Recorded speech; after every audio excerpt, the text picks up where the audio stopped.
बिस्मिल्लाहिर्रहमानिर्रहीम।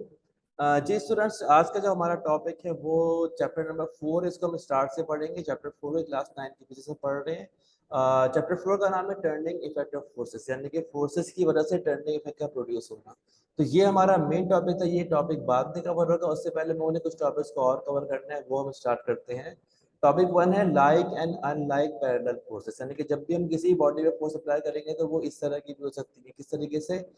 Parallel forces. तो वो क्या होती है पैरेलल फोर्सेस? ठीक है, अब चला ये मैं यहाँ पे ड्रॉ करता हूँ। ठीक है, अब फर्स्ट करेंगे फोर्स इस डायरेक्शन के अंदर है। ठीक है, एक और फोर्स है वो इस डायरेक्शन के अंदर है। तो ये दोनों लाइनें आपस में पैरेलल नहीं है। ठीक है, so they are not parallel forces. लेकिन अगर दूसरी फोर्स इसी डायरेक्शन के अंदर हो तो ये अब पैरेलल फोर्स है। थर्ड वाली भी इसी डायरेक्शन के अंदर है। ठीक है, अच्छा, फोर्थ फोर्स है वो इसी डायरेक्शन में है। सॉरी, यानी कि पैरेलल तो है लेकिन वो अपोजिट डायरेक्शन के अंदर है।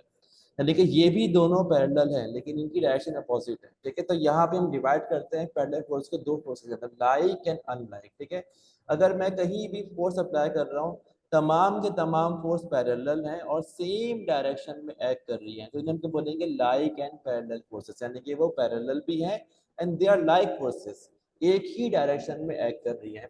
अब फर्स्ट करें, मिसाल के तौर पे कोई भी गाड़ी हमारे पास है, गाड़ी रुक जाती है, यानी कि ये ऑब्जेक्ट है गाड़ी के। ठीक है, अब गाड़ी में मसला है, स्टार्ट नहीं हो रही, तो हम क्या बोलते हैं, धक्का लगाओ। ठीक है, अब 3-4 लोग आते हैं, धक्का लगाते हैं, फिर 3 लोग पीछे खड़े हो गए। ठीक है, वो ऐसे पुश कर रहे हैं। ठीक है, कोई एक जो है ना, मतलब है कि यहाँ से पुश कर रहा है दरवाजा पकड़ के, एक यहाँ से पुश कर रहा है। ठीक है, तो ये 5 लोग गाड़ी को धक्का लगा रहे हैं। ठीक है, तो तमाम लोग एग्जैक्टली सेम डायरेक्शन के अंदर ही फोर्स अप्लाई करेंगे तो गाड़ी मूव करेगी। कोई भी सामने से अपोजिट या फिर किसी और डायरेक्शन में फोर्स को अप्लाई नहीं करेगा। तो जब भी कुछ लोग मिलकर गाड़ी को पुश करेंगे, धक्का लगाएंगे, तो जितने भी लोग होंगे, 3 लोग हो, 5 लोग हो, 2 लोग हो, ठीक है, तमाम लोगों की फोर्स की डायरेक्शन कैसी होगी? एग्जैक्टली सेम होगी, पैरेलल होंगी और लाइक भी होंगी। तो इसे बोलेंगे लाइक पैरेलल फोर्सेस। ठीक है, लेकिन अगर दो फोर्स पैरेलल तो है लेकिन एक दूसरे के अपोजिट है तो उसे क्या बोलेंगे? They are unlike parallel forces. तो ज्यादातर जब भी हम थर्ड लॉ को अप्लाई करते हैं तो वहां पर क्या होता है कि दो फोर्स एक दूसरे के अपोजिट होती है, देखिए पैरेलल है लेकिन अनलाइक है। जैसे जो मैंने मिसाल दी थी क्लास के अंदर, फर्ज करें कि मेरे पास कोई भी स्ट्रिंग है, वो किसी फिक्स फोर्स से जो है ना वो आ, नीचे, मतलब है कि मैंने उसको अटैच किया हुआ। ठीक है, तो अब ये फ्री है। जैसे ही मैंने किसी भी मास को मैंने स्ट्रिंग से अटैच किया तो उस बॉडी का वेट डाउनवर्ड एक्ट करेगा। ठीक है, वेट डाउनवर्ड एक्ट करेगा। तो फर्स्ट करें, वेट की फोर्स कितनी है? 100 न्यूटन, यानी कि ऑब्जेक्ट 10 केजी का, इसलिए वेट की फोर्स 100। तो जितनी वेट की फोर्स होगी उसी फोर्स के बराबर और अपोजिट में रस्सी में टेंशन पैदा होगी। तो टेंशन भी कितनी होगी? 100 न्यूटन होगी।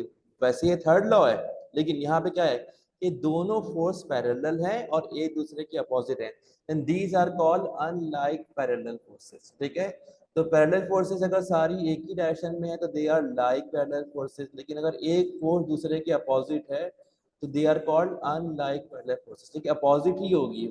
फर्स्ट करें कि एक ऐसे और दूसरी इस तरीके से है। ठीक है, तो अब ये पैरेलल नहीं रही, एग्जैक्टली अपोजिट होगी तभी होगी वो अनलाइक पैरेलल फोर्सेस।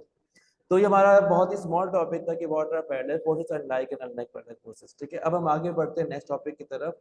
अगला टॉपिक है हमारा एडिशन ऑफ फोर्सेस, यानी कि मुझे मुख्तलिफ फोर्सेस को ऐड करना है। तो फोर्स एक वेक्टर क्वांटिटी है, force is not a scalar quantity. Scalar quantity को हम बहुत ही आसानी से ऐड कर सकते हैं लेकिन वेक्टर क्वांटिटी को ऐड करने के लिए हमें थोड़ा सा मेथड चेंज करना पड़ता है। जरा हम देखते हैं कि what we have to do to add the vector quantity. और फोर्स एक वेक्टर क्वांटिटी है, स्केलर क्वांटिटी नहीं है। ठीक है, अब फर्स्ट करें मेरे पास कोई भी स्केलर क्वांटिटी है। ठीक है, या फिर 2-3 स्केलर क्वांटिटी है। ठीक है, मेरे पास 3 तरह के मासेस हैं। m1 फर्स्ट करें मेरे पास 2 किलोग्राम है। ठीक है, m2 भी मेरे पास तकरीबन 2 किलोग्राम है और m3 मेरे पास तकरीबन 6 किलोग्राम है। यानी कि मैं 3 तरह की मेरे पास मासेस हैं। अगर मैं तीनों को ऐड करूंगा तो तीनों का सब कितना आ जाएगा? 10 किलोग्राम। ठीक है, तो इसे मतलब कि आप लोगों ने शॉपिंग की है तो ये मतलब है कि आलू है, प्याज है या फिर सब्जियां वगैरह है। ठीक है, तो कुल मिला के कितना वजन हम उठा रहे हैं? 10 किलो का वजन उठा रहे हैं। यानी कि मैंने सिंपली इन तीनों को ऐड कर दिया। तो मास एक स्केलर क्वांटिटी है तो इनको मैं नॉर्मल अलजेब्रा के मेथड से ऐड कर सकता हूँ। टाइम की बात करते हैं। ठीक है, हमारी एक क्लास 40 मिनट की है। यानी कि हम यहाँ पे हमारी हर क्लास कितने मिनट की है, 40 मिनट की है। तो अगर हम लोगों ने 3 क्लासें कंडक्ट की तो कुल हम लोगों ने कितना टाइम दिया पढ़ाई को, ठीक है। तो वो कितना हो जाएगा, 40 + 40 + 40 कितना हो जाएगा, 120 मिनट्स, तकरीबन 2 घंटे, ठीक है। और 120 मिनट्स, तो सिंपली अगर मेरे पास 3-4 टाइम की वैल्यू है, इन सबको ऐड कर दूंगा तो नेट टाइम आ जाएगा। नेट टाइम कितना आ गया, 120 मिनट। तो स्केलर क्वांटिटी में तो हम ऐसा कर सकते हैं कि सिंपली इजीली क्वांटिटी को ऐड अप कर दिया, लेकिन वेक्टर क्वांटिटी में because of the change in direction हम नॉर्मल तरीके से इनको ऐड नहीं कर सकते। अब मैं एग्जाम्पल लेता हूँ, अब उससे आप लोगों को अच्छा समझ में आ जाएगा, ठीक है। एग्जाम्पल से पहले थोड़ा सा हम पढ़ लेते हैं कि डायरेक्शन वगैरह क्या होती है, ठीक है। यानी कि हम कहीं भी खड़े होते हैं, भाई नॉर्थ की तरफ ये वाली बिल्डिंग है, साउथ की तरफ ये है, ईस्ट की तरफ ये है, तो नॉर्थ कहाँ पर है, ईस्ट कहाँ पे है, साउथ कहाँ पर है, मुझे ये पता होना चाहिए, ठीक है। तो जब भी हम कॉपी के अंदर ड्रॉ करेंगे डायरेक्शन को, तो हम ऐसे ड्रॉ करेंगे, ठीक है। इसको याद कर लें, ठीक है। आप लोग की नोज ऊपर होती है, शूज नीचे होते हैं, ठीक है।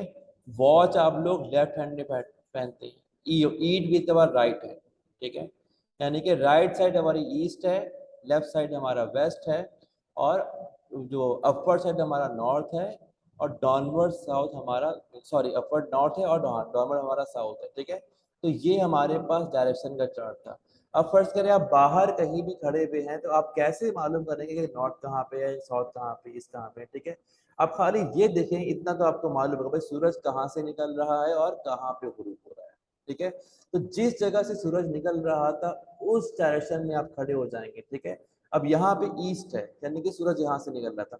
अब यहाँ पे खड़े हो जाएंगे, यहाँ पे खड़े होने के बाद उल्टा हाथ जो हमारा नॉर्थ बन जाएगा, सीधा हाथ हमारा साउथ बन जाएगा। अगर मैं ऐसे खड़ा हूँ, इस डायरेक्शन में खड़ा हूँ, ठीक है, मैं यूं देख रहा हूँ, ठीक है, यहाँ से सूरज निकल रहा है, ठीक है। तो हमारा लेफ्ट क्या बन जाएगा, नॉर्थ बन जाएगा, राइट हमारा साउथ बन जाएगा, और हमारा बैकवर्ड साइड क्या बन जाएगा, वेस्ट बन जाएगा। इस तरीके से मैं किसी भी जगह पर खड़े होकर बता सकता हूँ कि मेरा नॉर्थ कहाँ पर है, मेरा वेस्ट कहाँ पे, ईस्ट कहाँ पे, साउथ कहाँ पे, ठीक है। तो ये थोड़ी मैं आपको मैंने एक्स्ट्रा नॉलेज दी है, लेकिन यह बहुत काम आएगी, ठीक है, बिकॉज ये आप लोग इसको यूज करते रहेंगे इसको। एनीवेज, अगर फर्ज करें मैं बात कर रहा हूँ डिस्प्लेसमेंट की, जो कि एक वेक्टर क्वांटिटी है, ठीक है। अब कोई भी बॉय था, वो किसी भी जगह मौजूद था, उसने अपने आप को डिस्प्लेस किया, उसने डिस्प्लेस किया टूवर्ड्स ईस्ट, ठीक है। कितना डिस्प्लेस किया, तकरीबन 5 मीटर।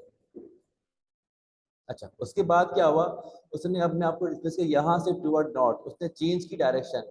अब उसने आपको डिस्प्लेस किया टूवर्ड नॉर्थ, ये तकरीबन कितना हो जाएगा, 6 मीटर। चलिए, उसके बाद अब तो डिस्प्लेस किया towards north and west at 45 degree, ठीक है। तो ये बन जाएगी डायरेक्शन है कि नॉर्थ और वेस्ट में 45 डिग्री पर। ये तकरीबन कितना हो गया, 4 मीटर। उसने अपने आप को 4 मीटर डिस्प्लेस किया, ठीक है। तो बॉय ने नेट कितनी डिस्प्लेसमेंट की, ठीक है। तो अगर ये स्केलर क्वांटिटी होती तो 5 + 6 + 4 11 15 आंसर आता, लेकिन यहाँ पे हमारा आंसर 15 नहीं आएगा। वो यहाँ पे खड़ा हुआ था और फाइनली वो यहाँ पर पहुंच गया। तो ये यहाँ से लेके यहाँ तक का फासला बन जाएगा बॉय की नेट डिस्प्लेसमेंट, यानी कि उसने नेट इतना डिस्प्लेस किया था। अब ये 5 6 4 इनके सम के बराबर नहीं आएगा। अब मेरे अंदाजे के मुताबिक तकरीबन ये 8.5 मीटर होगा। It can be different as well. Properly अब ड्रॉ करेंगे तो एग्जैक्ट आंसर आ जाएगा, ठीक है। यानी कि इन तीनों का सम 15 था, लेकिन आंसर कितना आ रहा है, 8.5। तो ऐसा क्यों आ रहा है, because of the change in direction, ठीक है। जो नेट डिस्प्लेसमेंट है वो कितनी है, 8.5 मीटर है। यानी कि पहले D1 कितना था हमारे पास, डिस्टेंस 5 मीटर था। D2 कितना था हमारे पास, 6 मीटर। और D3 कितना था हमारे पास, 4 मीटर। जब मैंने D1 D2 और D3 को ऐड किया तो हमारा आंसर कितना आ गया, 8.5 मीटर। और डायरेक्शन किधर आई, ठीक है, ये रहा नॉर्थ, ये रहा ईस्ट। तो नॉर्थ ईस्ट पे तकरीबन ये मुझे 70 डिग्री के करीब लग रहा है, ठीक है।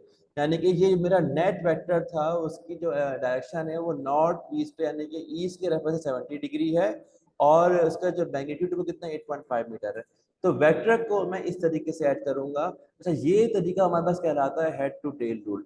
तो मैंने एग्जाम्पल के साथ साथ हेड टू टेल रूल को पढ़ा भी दिया है, लेकिन अब इसे दोबारा पढ़ेंगे और एग्जाम्पल सॉल्व करेंगे कि ये होता क्या हेड टू टेल रूल, ठीक है। अच्छा, बुक में यानी कि हाउ टू ऐड वेक्टर, ठीक है। तो ये जो ग्राफिकल मेथड था ये कहलाता है हेड टू टेल रूल, ठीक है। ये यहाँ पर दिया हुआ है, ठीक है। बल्कि मैंने इसको और बेहतर तरीके से नोट्स में भी लिखा हुआ है। नोट्स में यहाँ पर है, ठीक है। यानी जब भी मुझे मुख्तलिफ वेक्टर को 2 3 4 या 5 को ऐड करना हो using head to tail rule, तो हम कैसे ऐड करेंगे? ठीक है, सबसे पहले हम कोई भी सूटेबल स्केल जो है ना वो सिलेक्ट कर लेंगे और वेक्टर को उसी लिहाज से ड्रॉ करेंगे। स्केल सिलेक्ट करने का मतलब क्या होगा? जैसे यहाँ से लेके यहाँ तक के फासले को मैंने बोला 5 मीटर, असल में तो 5 मीटर बहुत बड़ा होता है, कॉपी में ड्रॉ नहीं कर सकते। तो मैं स्केल सेलेक्ट करूंगा, मेरा स्केल क्या बन जाएगा, यानी कि यहाँ पे मैंने स्केल क्या ले लिया, ठीक है। फर्ज करें जो आपकी जो स्केल का 5 सेंटीमीटर है, ठीक है, यानी कि आपने 5 सेंटीमीटर को 1 मीटर ले लिया, ठीक है। लाजमी नहीं कि आप ऐसे कर ले, सॉरी, 1 सेंटीमीटर को आपने 1 मीटर ले लिया है, यानी कि मेरा स्केल जो है, यानी कि हमारे स्केल का 1 सेंटीमीटर हमारा क्या बन जाएगा, 1 मीटर। तो 5 सेंटीमीटर की लाइन को ड्रॉ करने का मतलब क्या हुआ कि मैंने 5 मीटर को ड्रॉ किया, यानी कि इस तरीके से स्केल सेलेक्ट करूंगा, बाद में तमाम वेक्टर को ड्रॉ कर लूंगा, ठीक है। अब फोर्स का वेक्टर था, यानी कि फर्स्ट करें किसी ने ऑब्जेक्ट में फोर्स लगाई 10 न्यूटन, ठीक है। अब मैं 10 न्यूटन कैसे ड्रॉ करूंगा, मैं स्केल ले लूंगा भाई 1 सेंटीमीटर इक्वल टू 1 न्यूटन, तो 10 सेंटीमीटर की लाइन शो करेगी 10 न्यूटन। लाजमी नहीं कि इसकी ले लूं, क्या पता मैं 2 सेंटीमीटर को 1 ले लूं, ठीक है। अगर मैंने 2 सेंटीमीटर को ले लिया 1 न्यूटन, ठीक है, तो 20 सेंटीमीटर की लाइन शो करेगी 10 न्यूटन, ठीक है। 2 सेंटीमीटर 1 न्यूटन, तो 20 सेंटीमीटर की लाइन शो करेगी 10 न्यूटन। तो स्केल में कुछ भी ले सकता हूँ। सबसे पहला काम क्या होगा, हम एक स्केल सेलेक्ट करेंगे अपनी मर्जी का, उसके बाद हम उन तमाम वेक्टर को ड्रॉ कर देंगे जिनको हमने ऐड करना है, ठीक है। अच्छा, ड्रॉ करने के बाद पहले वेक्टर को हम रखेंगे और दूसरे वेक्टर की टेल को पहले वेक्टर की हेड के ऊपर रख देंगे, ठीक है, उसे ड्रॉ कर देंगे। यानी कि दूसरे वेक्टर को दोबारा ड्रॉ करेंगे, दूसरे वेक्टर की टेल को पहले वेक्टर के हेड पर रखेंगे, उसके बाद थर्ड वेक्टर की टेल को दूसरे वेक्टर के हेड पर रखेंगे, और ये हम अमल रिपीट करते रहेंगे जब तक कि हमारा आखिरी वेक्टर ड्रॉ ना हो जाए। जब आखिरी वेक्टर ड्रॉ हो जाएगा तो पहले वेक्टर की टेल को आखिरी वाले की हेड से ज्वाइन कर देंगे, तो ये बन जाएगा हमारे पास रिजल्टेंट वेक्टर। तो ये तो मैंने खाली थ्योरी पढ़ी है, अब जरा मैं इसको बना के दिखाता हूँ, ठीक है। अब देखिए मेरे पास ये 3 वेक्टर हैं, ठीक है, मैं शो कर रहा हूँ अलग अलग। ये D1 है मेरे पास जो कितना है 5 मीटर है, ठीक है। ये D2 है मेरे पास, D2 कितना है मेरे पास 6 मीटर है, ठीक है। डायरेक्शन कभी भी चेंज नहीं होगी, हम वेक्टर को आगे पीछे बना सकते हैं। D1 यहाँ बना लिया, अब भी D1 ही है, ठीक है, because magnitude same, direction same, तो ये वही वेक्टर है, नीचे बना लिया उसको। अब ये D2 है मेरे पास, कितना है 6 मीटर है, ठीक है। अब D3 है, D3 45 डिग्री पे तकरीबन कितना है 4 मीटर है, तो ये मेरे पास D3 है। अब मुझे तीनों वेक्टर को ऐड करना है, ये D1 हो गया, ये D2 और D3। तो पहले मैं D1 को ड्रॉ करूंगा, मैंने D1 को ड्रॉ किया। D2 की टेल को D1 की हेड पे रख के ड्रॉ कर देंगे। अब D1 को D2 को मैं यहाँ पे ड्रॉ कर लूंगा ऐसे, ठीक है। आखिर में D3 की टेल को रखेंगे D2 की हेड पे ड्रॉ कर देंगे, इसको ऐसे ड्रॉ कर दिया। अब ये मेरा आखिरी वेक्टर था। अगर कोई और वेक्टर होता तो चौथे वेक्टर की टेल को हम रखते थर्ड की हेड के ऊपर, इस तरह ड्रॉ करते रहेंगे। जब सारे वेक्टर ड्रॉ कर लेंगे तो पहले वेक्टर की टेल और आखिरी वेक्टर की हेड इनको हम ज्वाइन कर देंगे, तो ये बन जाएगा इन तीनों वेक्टर का सम। यानी कि ये नेट वेक्टर D है जो कि D1 D2 और D3 का सम है, ठीक है। तो मुझे किसी भी नंबर ऑफ वेक्टर्स को अगर ऐड करना हो graphically head to tail rule से, तो मुझे क्या करना है, ड्रॉ करना है फर्स्ट वेक्टर, फिर अगला वेक्टर जो है उसकी टेल पहले वाले की हेड के ऊपर ड्रॉ कर देंगे, फिर तीसरे वाले वेक्टर की टेल दूसरे वाले की हेड के ऊपर ड्रॉ कर देंगे, फिर चौथे वाले की टेल तीसरे वाले की हेड के ऊपर ड्रॉ कर देंगे। इस तरह हम ड्रॉ करते रहेंगे। अब वेक्टर कैन बी 3 4 5 6 7 जितने वेक्टर भी होंगे, ठीक है। जब तमाम वेक्टर को ड्रॉ कर लेंगे तो पहले वाले वेक्टर की टेल और आखिरी वाले की हेड को ड्रॉ कर लेंगे, तो ये उन तमाम वेक्टर का सम आ जाएगा। और वो सम तमाम वेक्टर का एल्जेब्रिक सम नहीं होगा, वो थोड़ा मुख्तलिफ होगा और एंगल भी मुख्तलिफ होगा। अब इसका एंगल कितना है 0 डिग्री फ्रॉम ईस्ट, इसका कितना है 90 डिग्री फ्रॉम ईस्ट, इसका कितना है वेस्ट से 45 डिग्री, यानी कि वेस्ट और नॉर्थ से 45 डिग्री। और जो मेरे पास नेट वेक्टर आया था, ठीक है, ये ईस्ट से और नॉर्थ से, ईस्ट से तकरीबन 70 डिग्री के ऊपर, ठीक है। तो मे बी के 71 हो 2 होते हैं, जितने मुझे अंदाजा लग रहा है। तो हर वेक्टर की डायरेक्शन अलग होती है, तो because of change in direction में उसको नॉर्मल तरीके से ऐड नहीं कर सकता हूँ, तो मुझे हेड टू टेल रूल को इस्तेमाल करना पड़ता है, ठीक है। एक एग्जाम्पल मैं और लूंगा फोर्स की, तो आप लोग को और समझ में आ जाएगा, ठीक है। यानी कि असल में हम फोर्सेस को ऐड कर रहे हैं, तो मैं क्या सिखा रहा हूँ कि हाउ टू ऐड वेक्टर। अब वो भले फोर्स का वेक्टर हो, वेलोसिटी का वेक्टर हो, डिस्प्लेसमेंट का हो, कोई सही वेक्टर हो, ठीक है। तो हम असल में वेक्टर को ऐड कर रहे हैं। अब फर्ज करें कोई भी ऑब्जेक्ट था, यहाँ पे रखा हुआ था, ठीक है। उस ऑब्जेक्ट मैंने फोर्स लगाई तकरीबन 10 न्यूटन की इस तरफ, तो F1 कितना हो गया, 10 न्यूटन, ठीक है। फिर मैंने फोर्स लगाई तकरीबन 8 न्यूटन की इस तरफ, तो F2 कितना हो गया, 8 न्यूटन, ठीक है। सही है। अच्छा, इसके लिए मैं सेलेक्ट कर लिया, यानी कि ये लाइन तकरीबन 10 सेंटीमीटर 10 न्यूटन, तो ये 8 सेंटीमीटर 8 न्यूटन, ठीक है। तो कोई ना कोई मैंने इसलिए सेलेक्ट करना था। अब इन दोनों फोर्स यानी कि इस ऑब्जेक्ट पे नेट फोर्स कितनी लग रही है, ठीक है। मैं ड्रॉ करूंगा F1, ये F1 ड्रॉ हो गया, ठीक है। F1 ड्रॉ हो गया कितना, 10 न्यूटन, सही है। ये F1 ड्रॉ हो गया।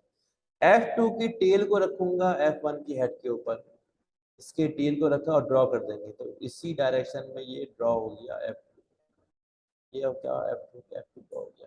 अब इन दोनों का सम क्या होगा, पहले वाले वेक्टर की टेल और आखिरी वाले हेड को ड्रॉ कर देंगे, ठीक है। अब ये वेक्टर 10 प्लस 8 18 तो नहीं है, मेरे अंदाजे के मुताबिक तकरीबन 14 न्यूटन होगा, यानी कि 14 न्यूटन। इससे यानी कि इस पर जो फोर्स लग रही है, ठीक है, वो लग रही है 14 न्यूटन की इस ऑब्जेक्ट के ऊपर, और इस डायरेक्शन में लग रही है। अब F1 का एंगल 0 डिग्री है एक्सेस के लिहाज से, और इसका एंगल मे बी कि 30 डिग्री हो, लेकिन जो नेट फोर्स थी वो तकरीबन 15 डिग्री या फिर 18 डिग्री लग रहा होगा, और 14 न्यूटन। तो ये मेरे पास रिजल्टेंट फोर्स है, यानी कि मैंने F1 F2 को ऐड कर दिया। अगर 3 वेक्टर होते, ठीक है, ये पहला वेक्टर है, ये दूसरा क्या हुआ, थर्ड वाला ऐसे होता, अब थर्ड वाला ऐसे है, ठीक है। तो इन तीनों का सम, यानी कि ये F1 है, ये F2 है और ये F3 है, तो इन तीनों का सम जो है ना वो ऐसे हो जाता, यानी कि मैं ये तीनों का सम आ गया। अब ये इसकी डायरेक्शन होगा, इसका मैग्नीट्यूड था, ठीक है, जो इन तीनों के अलजेब्रिक सम के बराबर नहीं होता। तो ये था हमारा topic, head to tail rule, यानी कि addition of any vector of forces using head to tail rule, ठीक है। अब यहाँ पे हमने और आगे क्या पढ़ना है, ठीक है, ये तो वही है, यानी कि एग्जाम्पल दी हुई है हाउ टू, ठीक है। अच्छा, ये बहुत ही इंपॉर्टेंट टॉपिक है ट्रिग्नोमेट्रिक रेशियोज का, ठीक है। तो बेसिकली ये टॉपिक ज़्यादा क्लास 10 में काम आएगा, लेकिन ये हमारी बेसिक है। अब यहाँ पे क्या होता है कि sine theta, cos theta, tan theta, यानी कि ये वर्ड बहुत ज़्यादा सुनने को मिलते हैं, ठीक है। तो हम इनको पढ़ लेते हैं भाई, साइन थीटा इसके बराबर है, कॉस के बराबर है, लेकिन ये होता कहाँ से है, ये आया कहाँ से, ठीक है, हम लोगों ने इसको पढ़ना है, ठीक है। तो व्हाट आर ट्रिग्नोमेट्रिक रेशियोज, इसको नॉन स्टडी करना है, ठीक है। तो सबसे पहली बात है कि जो रेशियोज जो होते हैं, they are from the right angle triangle, यानी कि ये हमेशा राइट एंगल ट्राइंगल के ही होते हैं। अच्छा, अब जरा से मैं ड्रॉ करता हूँ राइट एंगल ट्राइंगल, ठीक है। तो जब भी इन रेशो की बात करेंगे तो हमेशा हमारे जहन में क्या आएगा, राइट एंगल ट्राइंगल, ठीक है। ऐसा ट्राइंगल जिसका कोई भी एक एंगल 90 डिग्री का हो, तो वो कहलाता है राइट एंगल ट्राइंगल, ठीक है। तो ये मैंने क्या ड्रॉ किया, राइट एंगल ट्राइंगल। इसके वर्टेक्स को मैंने ए, बी और सी का नाम दे दिया। अच्छा, एक वर्ड था रेशो। फर्स्ट करें दो क्वांटिटी है ए और बी, मुझे दोनों का लेना है रेशो, तो ए रेशो बी या फिर ए अपॉन बी, इस फॉर्म में लिख सकता हूँ, ठीक है। तो रेशो क्या होता है, दो क्वांटिटी का कंपैरिजन, तो दोनों को हम जस्ट सिंपली डिवाइड कर देते हैं। मैंने दोनों का रेशो ले लिया, ठीक है। फर्स्ट करें कि क्लास के अंदर किसी एक स्टूडेंट के मार्क्स थे वो 30 आए, अगले वाले के 45 आए, तो उनके मार्क्स के रेशो कैसे लेंगे, 30:45, ठीक है। तो क्या बन जाएगा, 30/45, तो ये उन दोनों का रेशो आ गया।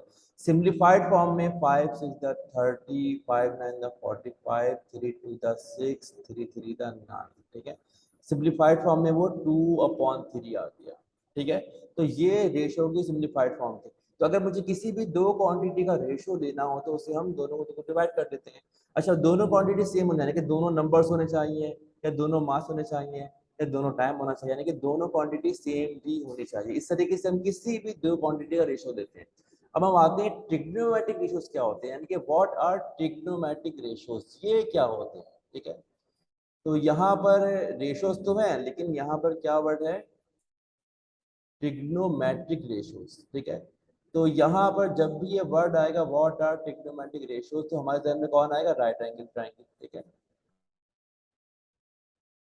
तो किसी भी राइट एंगल ट्राइंगल में 90 डिग्री के सामने वाली साइड को हम क्या बोलते हैं, हाइपोटेनियस। इन बातों पे याद कर लें, इसका नाम क्या होता है, हाइपोटेनियस, ठीक है। इसे मैंने कैपिटल एच बोल दिया, ठीक है।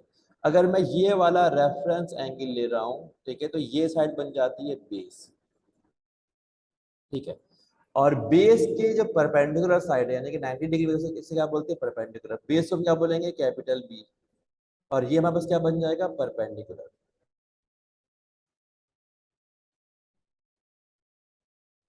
इसे क्या बोलेंगे, कैपिटल बी।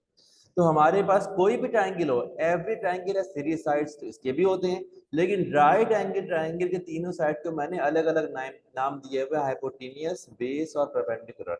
अब मैं किसी भी दो साइड का रेशियो निकालना चाहूँ तो निकाल सकता हूँ, ठीक है। फर्स्ट करने के मैं निकाल रहा हूँ रेशियो बेस का और हाइपोटेनियस का, या फिर परपेंडिकुलर का और हाइपोटेनियस का, ठीक है। तो निकाल लेंगे रेशियो पी ओवर एच, यानी कि मैं एक राइट एंगल ट्राइंगल में परपेंडिकुलर और हाइपोटेन्यूज का रेशियो निकाल रहा हूँ, ठीक है, सही है।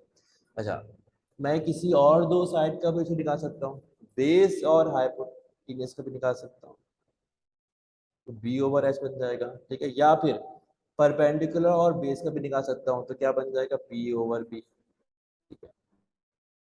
अच्छा, उल्टा भी कर सकते हैं। अच्छा, ए रेशो बी और बी रेशो ए आपस में बराबर नहीं होते, यानी कि A ratio B is not equal to B ratio A. तो रेशियो में पहले कौन सी क्वांटिटी आ रही है, बाद में कौन सी क्वांटिटी आ रही है, इट मैटर्स, ठीक है। तो पी ओवर एच रेशियो निकालूंगा तो वो अलग आएगा और एच ओवर पी अलग आएगा। तो मेरे पास टोटल 6 तरह की पॉसिबिलिटी है किसी भी दो साइड का रेशियो निकालने की। तो हमने एक राइट एंगल ट्राइंगल के साइड्स के रेशियोज को अलग अलग नाम दिए, वो नाम कहलाते हैं sine theta, cos theta, base theta. अगर मैं परपेंडिकुलर और हाइपोटेन्यूज इन दोनों साइड का रेशियो निकालूंगा तो इसको मैंने नाम दिया हुआ साइन थीटा का, यानी कि साइन थीटा बराबर है परपेंडिकुलर अपॉन हाइपोटेन्यूज, ठीक है। और अगर मैं राइट एंगल ट्रायंगल में बेस और हाइपोटेन्यूज इनका निकाल दूं रेशियो, तो वो रेशियो बराबर है कॉस थीटा के, cos theta equal to base upon hypotenuse. और अगर मैं राइट एंगल ट्रायंगल में परपेंडिकुलर और बेस का निकाल दूं रेशियो, तो पी ओवर बी हमारे पास इसके बराबर है tan थीटा के बराबर है, ठीक है। अब इन्हीं को उल्टा कर दूं तो P ओवर है साइन थीटा है, तो H ओवर P कोई और रेशो बन जाता है, H ओवर P बन जाता है साइन का कोसेक थीटा बन जाता है, ठीक है। इसका नाम क्या है, cosec theta. B over H का उल्टा क्या बन जाएगा, H ओवर B। तो H ओवर B का रेशियो कहलाता है सेक थीटा, और P ओवर B का उल्टा क्या बन जाता है, B ओवर P। तो B ओवर P कहलाता है हमारे पास कॉट थीटा, ठीक है। तो अगर कोई भी बोले कि भाई ये ट्रिग्नोमेट्रिक रेशियोज क्या होते हैं, तो व्हाट इज द जवाब, आंसर क्या है हमारे पास, ठीक है। These are the ratios of the sides of a right angle triangle, यानी कि मेरे पास अगर कोई भी राइट एंगल ट्राइंगल है, तो अगर मैं उसके साइड्स के रेशियोज को निकालूं तो आई हैव 6 पॉसिबिलिटीज। तो मैंने 6 अलग अलग नाम दिए हुए हैं, तो ये कहलाते हैं ट्रिग्नोमेट्रिक रेशियोज। तो ये sine, cos, tan, cosec, sec और कॉट, ये 6 किसी क्या है, these are the ratios of the sides of a right angle triangle, ठीक है। हम साइड चेंज करते रहेंगे तो यहाँ पे नाम चेंज होता रहेगा। अगर मैं परपेंडिकुलर और हाइपोटेन्यूज इन दोनों का निकालूंगा रेशियो, तो वो बराबर होगा साइन थीटा के, B over H cos theta और P over B tan theta. P से क्या है परपेंडिकुलर, बी से बेस और एस से क्या है हाइपोटेन्यूज, ठीक है। तो यार लोगों ने याद भी करना है कि किन दो साइड का रेशियो साइन के बराबर है, किन दो साइड का रेशियो कॉस के बराबर है और किन दो साइड का रेशियो टैन के बराबर था, ठीक है। जो बाकी रेशियो इतने काम के नहीं है, यानी कि जब ये वाले रेशियो है ना, साइन, कॉस और टैन, ये बहुत इंपॉर्टेंट है, ठीक है। अच्छा, इस रेशियो की वैल्यू क्या आएगी, वो डिपेंड करेगा एंगल कितना है, ठीक है। एंगल 30 डिग्री है तो वैल्यू अलग आएगी, एंगल 45 में अलग आएगी, और एंगल 90 में अलग आएगी, फिर एंगल 60 में अलग आएगी, ठीक है। तो सबसे पहले यानी कि मेरा असल काम क्या होता है, इन रेशियो को याद करना। तो इन रेशियो को याद करने के लिए सेंटेंस याद कर लें। सेंटेंस क्या है, some peoples have curly brown hairs,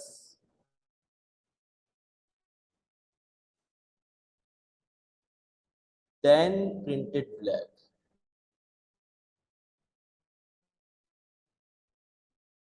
अब सेंटेंस की जो भी मीनिंग बन रही है, लेकिन सेंटेंस को याद करना फिर भी आसान काम है, यानी कि कुछ लोगों के कर्ली ब्राउन बाल थे, उन्होंने बाद में ब्लैक कर दिया उसको। Some peoples have curly brown hairs then printed black. ये सेंटेंस याद हो जाएगा तो साइन, कॉस, टैन इनको याद करना आसान है, ठीक है। साइन ये बराबर है पी अपॉन एच के, कॉस ये बराबर है बी अपॉन एच के, ठीक है। और आखिर में टैन, टैन ये बराबर है P अपॉन बी के। Some people have curly brown hairs then printed black. But tan किसके बराबर है? देन प्रिंटेड ब्लैक, तो p ओवर b यानी कि परपेंडिकुलर अपॉन बेस। इस तरीके से आप इजीली याद कर सकते हैं कि भाई साइन थीटा किसके बराबर है, कॉस थीटा किसके बराबर है और tan थीटा किसके बराबर है। ठीक है, आज के लेक्चर को हम यहाँ तक ही रखते हैं, इंशाल्लाह बाकी नेक्स्ट टॉपिक तो बाद में कवर करेंगे। ओके, अल्लाह हाफिज।